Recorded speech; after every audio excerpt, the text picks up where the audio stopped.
Kristo, tunakushukuru mchana wa leo. Umekuwa mwaminifu toka asubuhi. Bwana, umekuwa mwaminifu kutoka kule Kayole, umetufikisha mahali hapa katika kiwanja ya Jivaji Garden. Bwana, tumekuja maombi, hatujakuja sarakasi.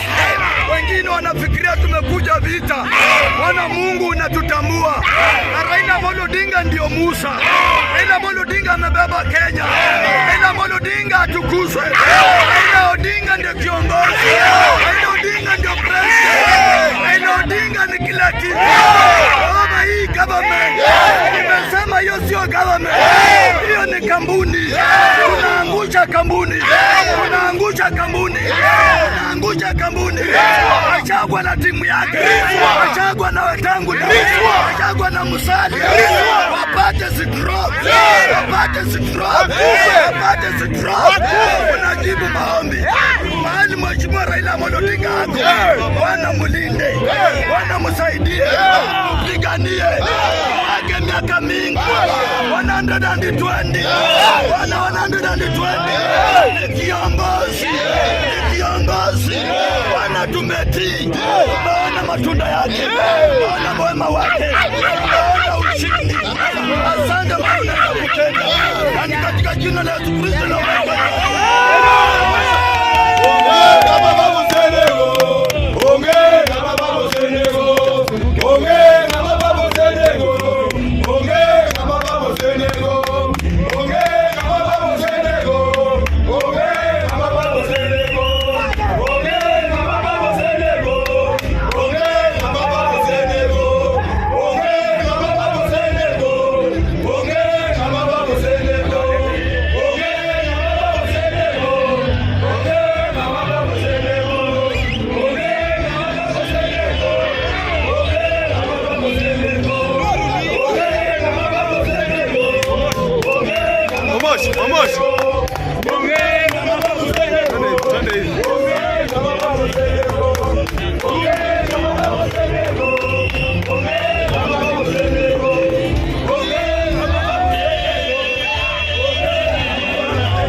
tukashifu kitendo ambayo ilifanyika jana kwa kijana wetu Eric Omondi.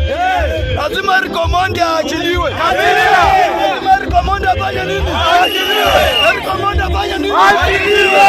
Kama Eric Omondi hajaachiliwa, kama mbaya ni mbaya, kama mbaya ni mbaya, naambia Ruto na government yake acha kuchata na huyu mzana wako tukubwa ambaye hana fundi cha kuchata.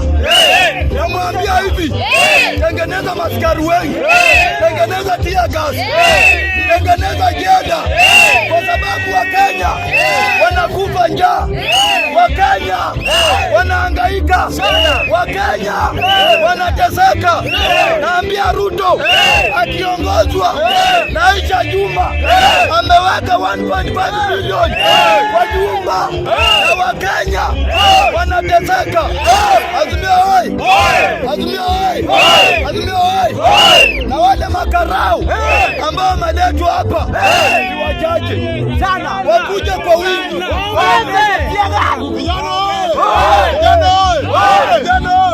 Sisi kama watu wa Azimio tumekuja maombi, tunaombea William Samoei Ruto apatikane na ugonjwa, apatikane na ugonjwa, apatikane na ukimwi, apigwe na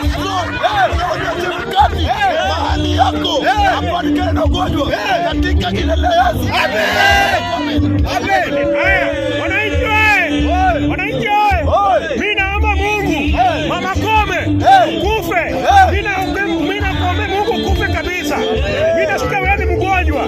Kama Mungu unasikia maneno, Mama Kome kufe. Huyu anakufa. Huyu anakufa.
Asanteni sana.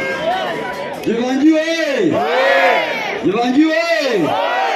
Nataka nishukuru viongozi wa Azimio. Chukua unga kutoka Mogo. Martha Wangari Karua kwa kushikana pamoja. Mnakumbuka pale Kamkunji siku yangu ya kwanza. Nilisema kwamba nyumba ya Azimio lazima tushikane. Tusiposhikana tutaangamizwa. Nilisema hivyo. Nataka nishukuru viongozi wa dini kutoka tabaka mbalimbali ambao wameungana kwa maombi ya Mheshimiwa Raila Odinga. The people president choice. Sawa. Wananchi mupo. Nataka niambie Rigathi Gachagua. Kwa sababu yeye anaona ni mtu wa kiburi. Akona mbele. Anataka kugawa Kenya. Analeta ukabila. Mimi nataka niambie Rigathi Gachagua. Bado Kenya haina deputy president. Rigathi Gachagua bado ni MP. William Samoei Ruto bado ni deputy president. Nataka niambie Rigathi Gachagua. Wewe ukisema ya kwamba kampuni yenu ya serikali ni kampuni, inamaanisha ile hasa ya pande mlikuja nayo ndio kampuni. Azimio power. Tutatembea na baba.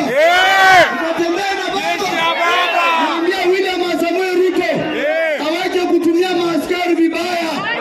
Alisema ataongeza mshahara. Leo hii hawana mshahara.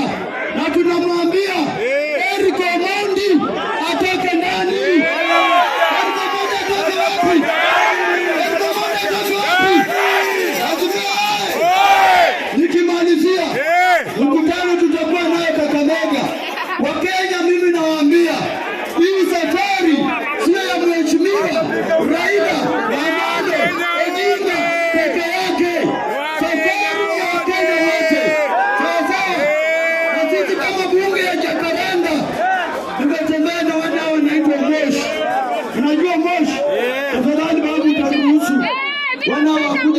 wananchi. Okay. Mr. President Gaucho tuko naye hapa na tunasukumana na hii safari na tutembee pamoja tusukume Ruto.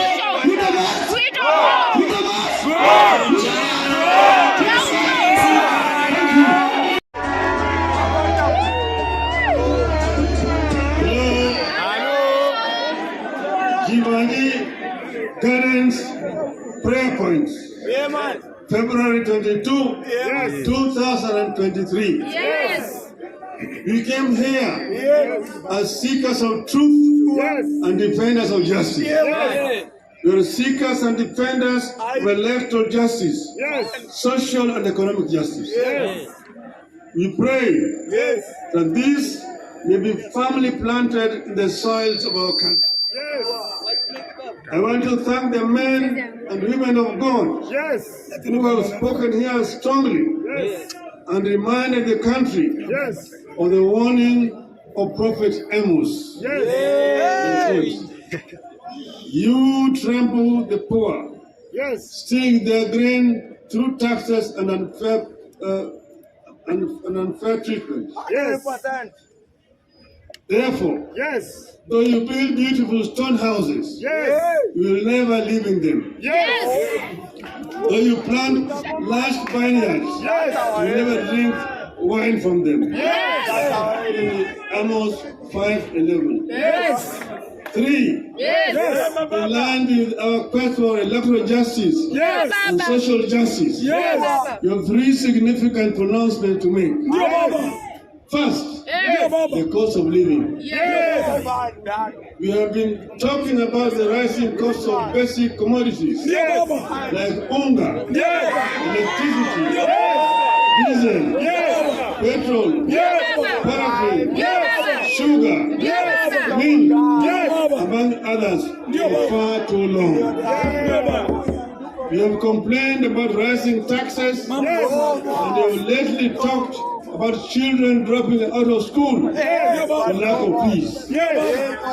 Withdrawal of subsidies to food and education in the middle of drought and famine was reckless and heartless.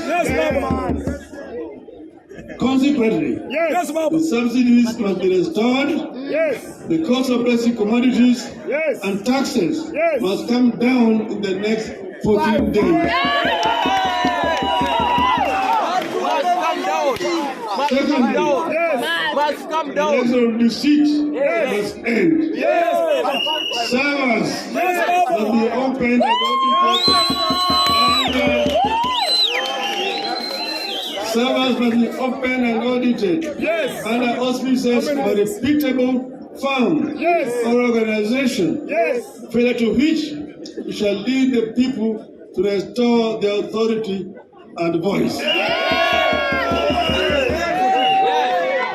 5. The online process. Hello. 5. The online process of constituting IEBC must stop immediately. A bipartisan task force must be put in place to restructure the IEBC in a manner that ends as monolithic operations. 6. 6. 6. 6.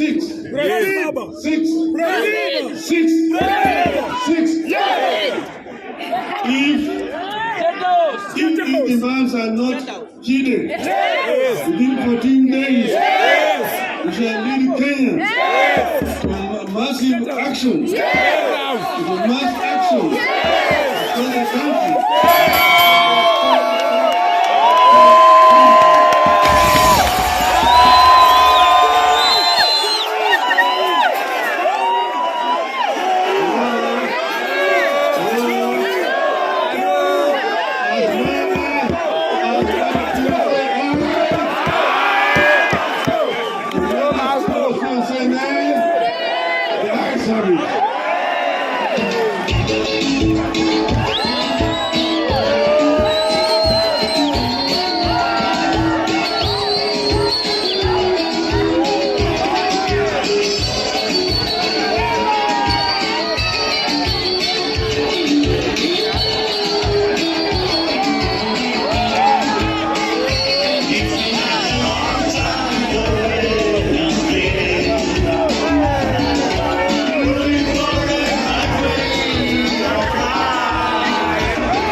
Wanjivanji, nataka bunge la wananchi Okanga na Gaucho kuja hapa.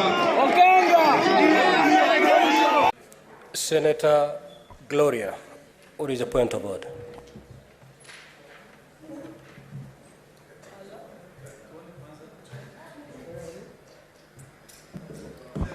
Mr. Speaker, point of order. I think I have I'm dressed as per the standing orders. I'm covered, I have a suit, I have collars.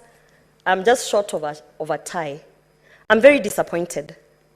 I'm actually more disappointed because the point of order that is being raised to try and attack an accident that is natural, because I have stained my clothes.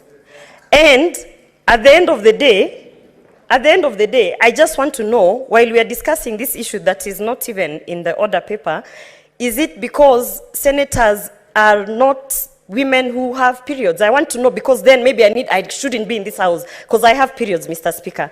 And on my way here, I actually stained my dress. So, and this is the period stigma, Mr. Speaker. This is the period stigma that is making our girls kill themselves. We have a girl who killed herself because of the same issue that I'm going through. And now I understand why. Because it is the women who actually are trying to make this a crime. Because maybe it's Valentine's Day. Because maybe Valentine's Day we are not supposed to have our periods. I am shocked that someone can stand here and say that the house has been disgraced because a woman has had her period. So women are not supposed to be in the Senate because we have periods. I don't understand. I'm in trousers. I've covered my... Honestly, the most someone can do is come to me and tell me, I'm sorry, are you having period cramps? Shall I give you painkillers? But instead, I am actually being castigated for having my period. So what we need to now talk about is, do women belong in the Senate? Because to try and pretend that women do not have periods because they're in the Senate, this is a very natural thing, and I'm very embarrassed and I'm very, very upset, Mr. Speaker. Protect me. Yes, Senator Ledama.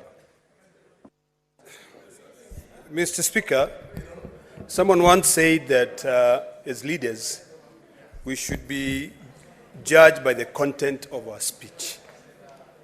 It is quite evident that the distinguished senator is picketing. If you hear her sentences or her words, she's actually raising something. She's not on her menstrual cycle. It is quite clear that from what she's trying to share with the rest of the world is that she's picketing. And Mr. Speaker, we see this thing in social media, we see it in TikToks, we see it all over. We're not blind and we're not stupid. What is happening is this. We need to ask ourselves, should we be having that debate today? Should we be focusing on trying to constitute the House? If it is an important matter that needs to be discussed, I would like to beseech you, Mr. Speaker, that you direct the senator to bring a motion so that we can speak about it.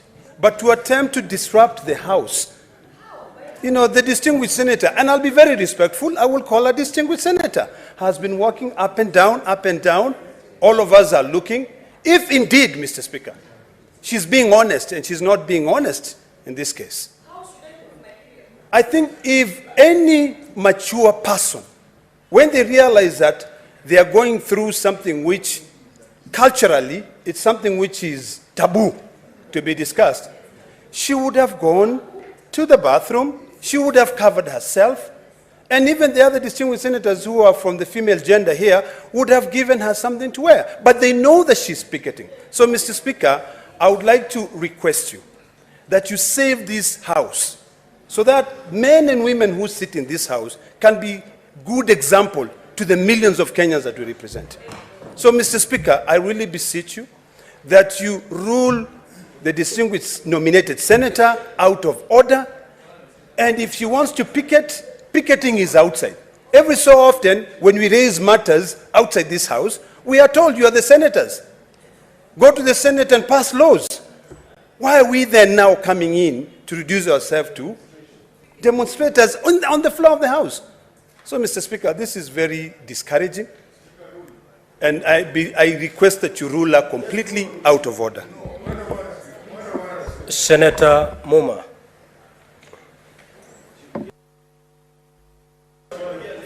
Thank you, Mr. Speaker. Whatever is going on, I think Gloria has achieved to get the Senate to discuss something that is pertinent. The manner in which she may have done it may be not acceptable to the senators, but periods are a natural process that women go through in this country. Mr. Speaker, there are many girls who cannot access pads. And there are many girls who get into the situation that Gloria has modeled today in the Senate. And what happens is that they get shamed. Many of them have dropped out of school. Mr. Speaker, Gloria may have done it in the most glory manner to you people or to us as a Senate, but I plead that we rule that Gloria possibly brings a substantive motion that can enable us in this country to discuss issues that we call taboo, issues that we call shame, but issues that affect millions of girls in this country who need support from us. So even as we rule, I will plead that you look at the bigger picture than at the offending aspects of Gloria or the person who is bringing the issue. Thank you, Mr. Speaker. Thank you, Senators. Indeed, menstrual cycle is a natural act. However, there is a behavior that a woman is expected to uphold whenever they're going through that cycle period. Senator Gloria, as you have said that you are at that period, maybe 4 or 5 of our lady senators are in that period too, but they're not showing it, meaning they have taken the proper steps to deal with it. So having period is never a crime. How to handle those periods is where we begin to differ. Indeed, if you read the Bible and even the Quran, if a woman is going through her periods, they're not even allowed to touch the Bible or the Quran. So you cannot say that being discriminated against. So Senator Gloria, I sympathize with you that you're going through the natural act of menstruation. You have stained your wonderful suit. February 22, 2023. We came here as seekers of truth and defenders of justice. We are seekers and defenders of electoral justice, social and economic justice. We pray that this may be firmly planted in the soils of our country.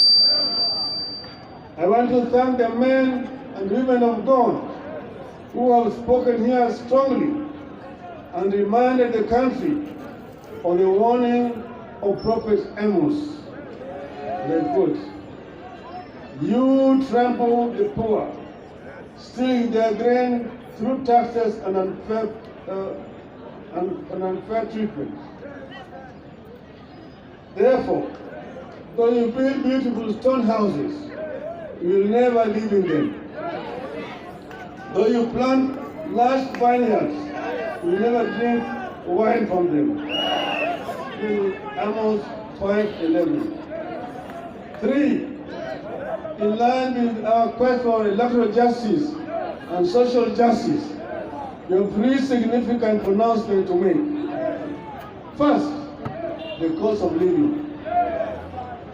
We have been talking about the rising cost of basic commodities like unga, electricity, diesel, petrol, paraffin, sugar, milk, among others, for far too long. You have complained about rising taxes, and you have lately talked about children dropping out of school for lack of peace. Withdrawal of subsidies to food and education in the middle of drought and famine was reckless and heartless. Consequently, the subsidies must be restored, the cost of basic commodities and taxes must come down in the next 14 days. Secondly, electoral deceit must end. Servers must be opened and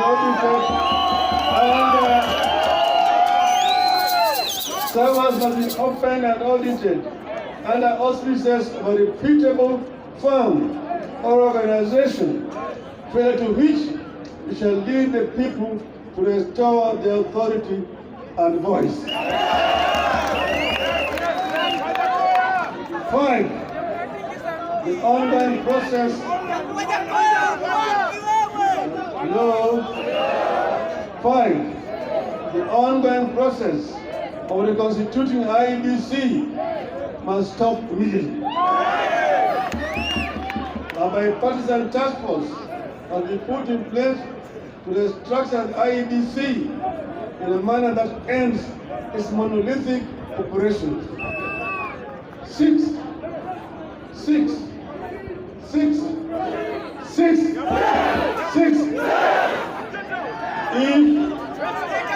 If these demands are not heeded, within 14 days, we shall lead Kenyans to massive action, for the country.